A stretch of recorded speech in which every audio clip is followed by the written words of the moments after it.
as far as the violence in Chicago, there's a lot of reasons that it exists. Poverty's one, no direction as a byproduct of the poverty.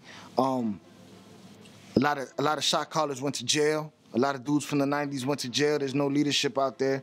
It ain't like it used to be where you couldn't heat up the neighborhood and bring cops or you know, you can't rob in the hood or none. All of those rules that were in place to kind of calm shit down, those rules are dead and gone. There's no rules, there's no respect. Nobody's wiping their feet when they walk in the house no more. You know what I'm saying? We a city of, are you trying me? Are you looking at me? What you looking at? We got that chip on our shoulder here, you know what I'm saying? This is a problem. This is, that attitude is perpetuated through the kids to the point where there's no regular social conversation anymore. No what's up, hi, how you doing? No getting to know somebody. It's who's that? What they doing here? So that attitude, you know what I'm saying? And it gets perpetuated through the music, and it gets perpetuated through the street. So, you know, it's here for a lot of reasons. I mean, you know, they tore down the projects. They sent people from different hoods into different neighborhoods. It's just too much. It's too much shit going on. It's too much of a melting pot. It's too much of the drama all in. Everybody on top of each other now. You know what I'm saying? So, you know, it's here for a lot of reasons. It never hasn't been here. Chicago been violent. The 90s was bloody.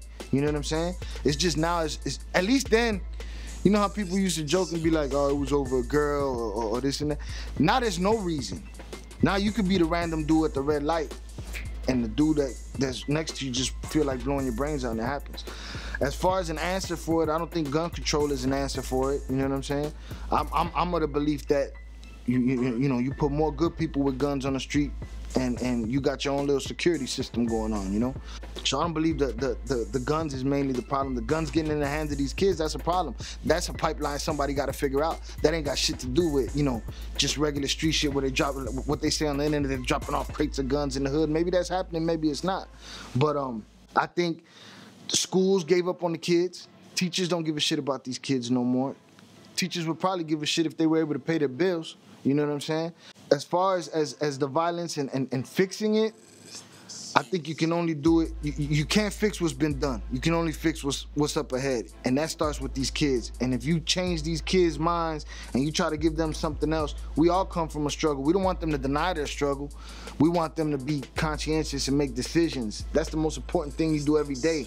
We all feel at work, at school, like we want to jap out and just put a pistol to somebody's head and blow their brains out, but it's acting on that. That's the difference. These kids don't have a threshold between those feelings, you know?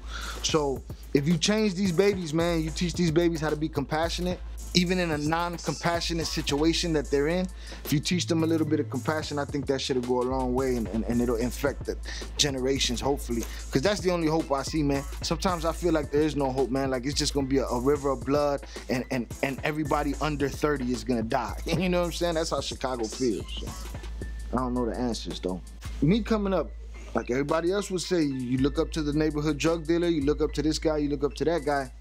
You can have different influences from different paths of life. The guys that have mentored me in my life have always tried to lead me in a direction. See, my natural instinct would lead me in one direction, but they kind of be able to stop me and send me off in this direction, and if I wanted to go there, I went, and if I didn't, I got burnt and I came back and they told me I told you so, you know what I'm saying? But I think it is a big deal and I think it's important, you know? Nonstop done pulled me off the ledge a million times, you know what I'm saying? You gotta think about it. Some of these kids are picking up mentors that never had mentors, and they're sending these kids off. And they're telling these kids this is what's important and this is what's not. And at the end of the day, they're leading them astray. They ain't gotta worry about it. They dead or in jail pretty soon anyway, you know what I'm saying? So it's kind of like the crab in the bucket shit where you want to see this kid fail and you send him off in the wrong direction, you know what I'm saying?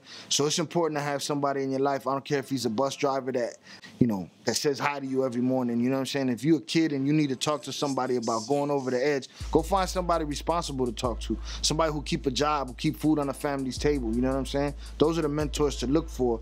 Anybody else gonna lead you in a direction that they didn't succeed in. You know what I'm saying? They didn't try to send you down the same path they went, you know?